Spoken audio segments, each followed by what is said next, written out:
Shalom saudara yang dikasihi Tuhan Yesus Kristus. Selamat malam, selamat berjumpa kembali dalam renungan pada malam hari ini. Kembali sama-sama kita akan belajar dari firman Tuhan. Dan sebelumnya mari kita berdoa. Bapa kami yang di sorga, Bapa dalam nama Tuhan Yesus Kristus, kami bersyukur untuk pertolongan Tuhan, perlindungan-Mu dari pagi hingga malam ini. Tuntunan-Mu, pertolongan-Mu yang membuat kami mampu melewati semuanya. Terima kasih untuk segala berkat kebaikan-Mu. Pada saat ini kami mau mendengarkan sabda firman-Mu. Jamah hati kami Tuhan, agar kami dapat mengerti akan kehendak-Mu. Dalam nama Tuhan Yesus kami berdoa. Haleluya. Amin. Saudara dikasih Tuhan, pembacaan Alkitab kita pada saat ini terdapat dalam kitab Nabi Yesaya pasal 62 dan 63. Saudara dapat membacanya secara pribadi setelah mendengarkan renungan ini. Saya akan membaca Yesaya 62 ayat 4-5. Tertulis demikian. Engkau tidak akan disebut lagi yang ditinggalkan suami, dan negerimu tidak akan disebut lagi yang sunyi, tetapi engkau akan dinamai yang berkenan kepadaku, dan negerimu yang bersuami, sebab Tuhan telah berkenan kepadamu, dan negerimu akan bersuami. Sebab seperti seorang muda belia menjadi suami seorang anak dara, demikianlah dia yang membangun engkau akan menjadi suamimu. Dan seperti girang hatinya seorang mempelai melihat pengantin perempuan, demikianlah Allahmu akan girang hati atasmu. Demikian firman Tuhan. Saudara dikasih Tuhan, di seluruh dunia jumlah pernikahan yang dicatat terjadi setiap hari adalah 115.000. Pernikahan merupakan momen yang membahagiakan dan yang ditunggu-tunggu oleh setiap pasangan yang akan masuk dalam kehidupan rumah tangga. Dalam ayat ini saudara, Tuhan berbicara melalui Nabi Yesaya kepada umatnya dengan menggunakan suatu alegori tentang pernikahan, bahwa umatnya bagaikan telah ditinggalkan suami, tapi Tuhan datang dan menjadi suami yang sejati. Kalau kita membaca pasal demi pasal dalam kitab Nabi Yesaya ini, kita akan mengerti bahwa umat Israel telah melakukan perselingkuhan rohani, yaitu melakukan dosa, kejahatan, penyembahan berhala, dan mengikuti para allah lain, sehingga pada akhirnya keadaan mereka menjadi sunyi dan seperti ditinggalkan karena kesalahan mereka. Maksud dari ayat ini adalah bahwa Tuhan akan mengasihi dan memperhatikan umatnya, serta memulihkan keadaan mereka. Kasih Tuhan yang melakukan ini semua.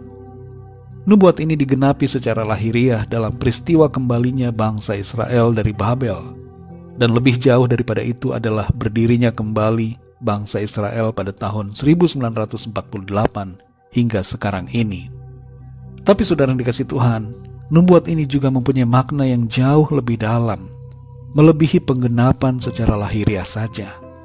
Pesan ini mengandung arti buat kita semua yang hidup sekarang ini, bahwa kita mengalami pemulihan di dalam kuasa dan kasih Kristus.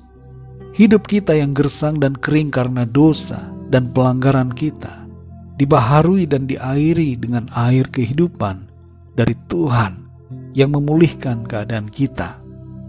Tuhan menjadi kekasih dan suami kita yang sejati, yang memberikan kita ketenangan, sukacita, kebahagiaan, dan perlindungan.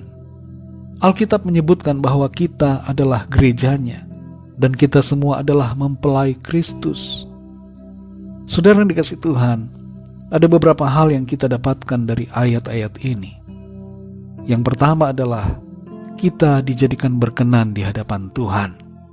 Oleh darah Kristus kita dibenarkan dan diperdamaikan dengan Allah, sehingga kita menjadi berkenan. Ia mengampuni segala dosa dan pelanggaran kita dan menjadikan kita baru di hadapannya. Yang kedua, saudara, kehidupan kita dibangun kembali oleh Tuhan. Pemulihan dari Tuhan mencakup hal rohani sebagai prioritas yang utama. Ia membangun kembali roh kita, mengubahkan dan membentuk kita menjadi pribadi yang semakin serupa dengannya. Selain rohani, Tuhan juga memulihkan keadaan jasmani kita. Ia memberikan pertolongan dalam setiap masalah dan pergumulan yang kita hadapi. Yang ketiga, saudara, Tuhan bergirang hati atas kita. Satu hal yang perlu kita sadari adalah Tuhan senang dan bergirang karena kita. Ia mengasihi dan bersuka cita melihat saudara dan saya. Tuhan bukanlah pribadi yang jahat, bukan pribadi yang murka, tapi Ia adalah pribadi yang maha baik dan peduli pada kita. Kalau ada di antara kita yang selama ini memiliki gambaran tentang Tuhan sebagai Tuhan yang jahat, Tuhan yang tidak baik, yang tidak peduli, mari ubah pandangan kita tentang Tuhan. Tuhan adalah Tuhan yang baik, dan Ia mengasihi saudara. Saudara yang dikasihi Tuhan, Tuhan mengasihi kita dan mau memulihkan keadaan kita. Inilah pesan yang Tuhan sampaikan melalui Nabi Yesaya. Ia mau menghapuskan segala aib dan noda dalam kehidupan kita dan memberikan suatu keadaan yang baru di mana kita mengalami berkat, sukacita dan kebahagiaan di dalam Tuhan. Mari kita bersukacita, saudara, karena Tuhan yang baik, mengasihi, mengampuni dan memulihkan kita. Hiduplah selalu dalam kasih karunia-Nya, dan mari kita setia selalu dalam mengasihi Tuhan. Mari kita berdoa.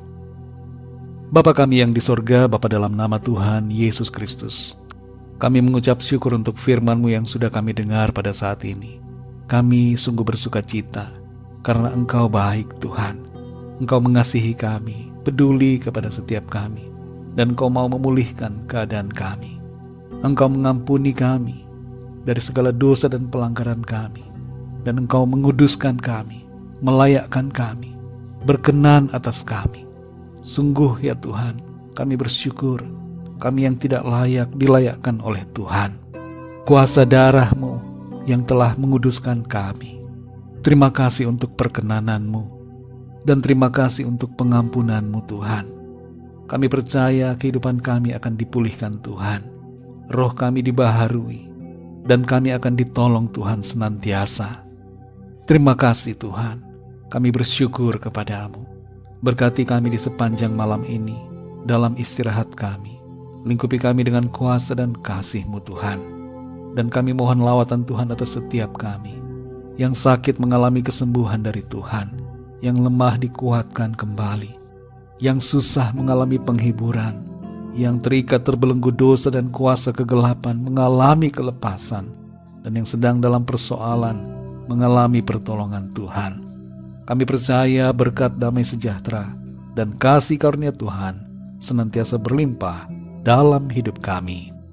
Terima kasih Tuhan, dalam nama Tuhan Yesus Kristus, Tuhan dan Juru Selamat kami sudah berdoa dan mengucap syukur.